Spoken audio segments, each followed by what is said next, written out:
Halo semuanya, di video kali ini kami akan menganalisis kegiatan pembelajaran di kelas 10 yaitu tentang model pembelajaran yang digunakan guru dalam mengajarkan materi SPLTV serta aliran filsafat yang menjadi landasan dari penerapan model pembelajaran tersebut.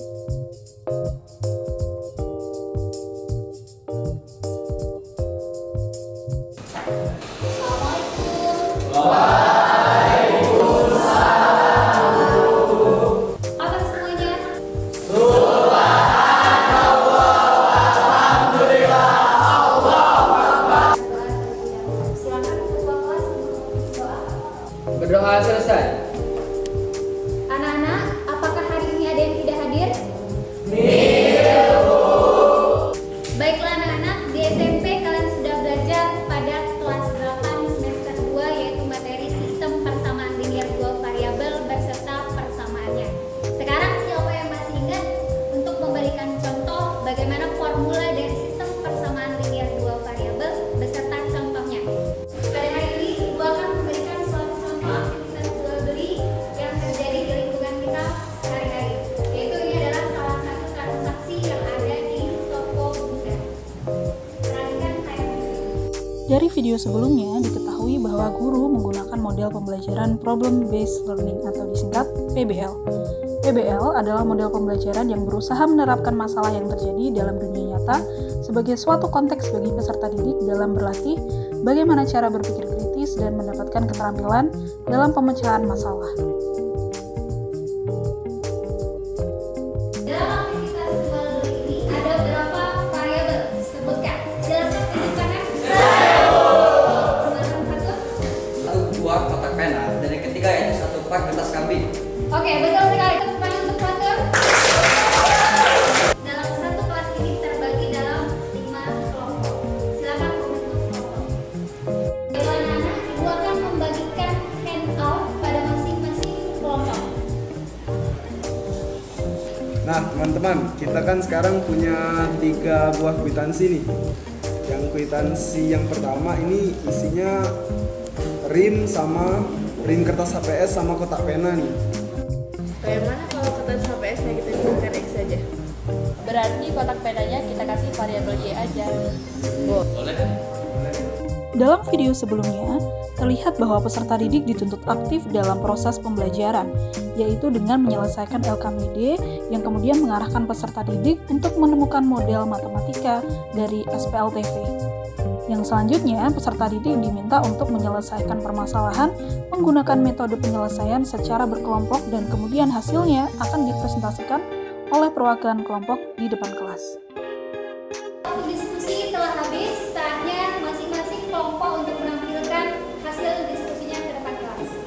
Maka model matematika yang kami dapatkan ialah 2P plus Q plus 3R sama dengan 99.000. Pada proses pembelajaran, peserta didik berdiskusi dengan anggota kelompoknya untuk menentukan model matematika yang tepat.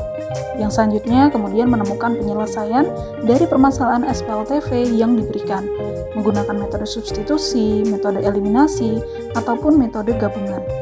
Dalam pembelajaran ini, peserta didik dibiasakan untuk memiliki kemampuan komunikasi matematis, kolaboratif, berpikir kritis, serta kemampuan pemecahan masalah dalam diskusi untuk mendapatkan penyelesaian dari suatu permasalahan yang diberikan.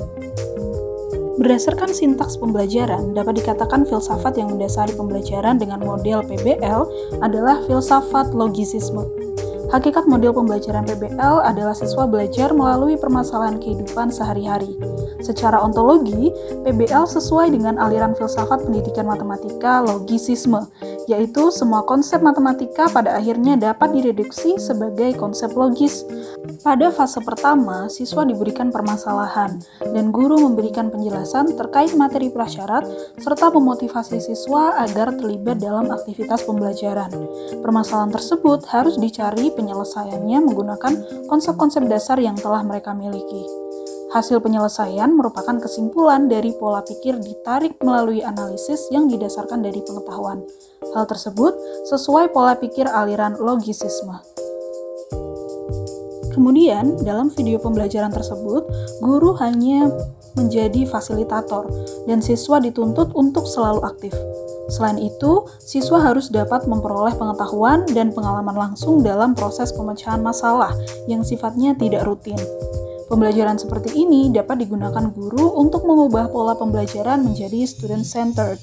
Berdasarkan uraian tersebut, filsafat yang mendasari model PBL adalah filsafat pragmatisme. Filsafat pragmatisme merupakan sebuah paham atau ajaran yang menekankan bahwa pemikiran menuruti tindakan. Berdasarkan pengertian dari filsafat pragmatisme, model yang digunakan adalah metode aktif atau learning by doing. Di samping itu, model PBL memfasilitasi siswa untuk dapat mengembangkan keterampilan kolaboratif, kemampuan berpikir kritis, dan kemampuan pemecahan masalah mereka.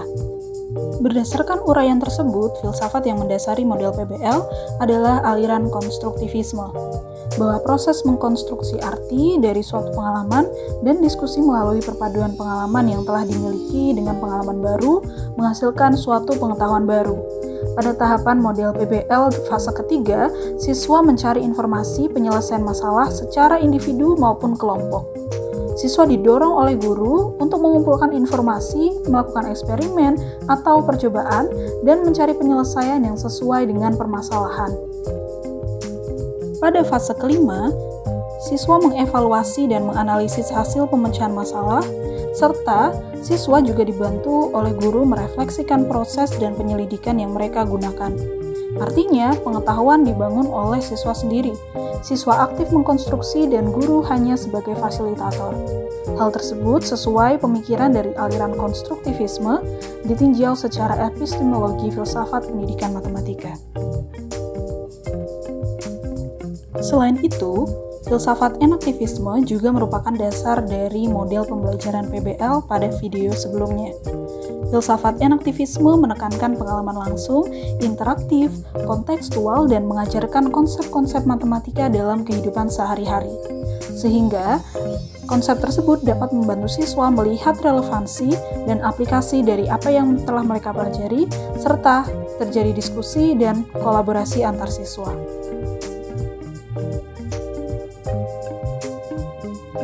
Dari kegiatan yang sudah kalian lakukan, ada berapa variabel yang kita gunakan pada hari ini? 3. Dalam menyusun sistem persamaan linear variabel, maka yang kalian butuhkan ada berapa persamaan? 3. Nah, sekarang yang terakhir, kalau kalian ingin mencari solusi dari sistem persamaan linear variabel, maka ada berapa cara yang dapat kalian lakukan? 4. Untuk mengakhiri pembelajaran kita pada pagi hari ini, alangkah baiknya kita mengucapkan hamdalah.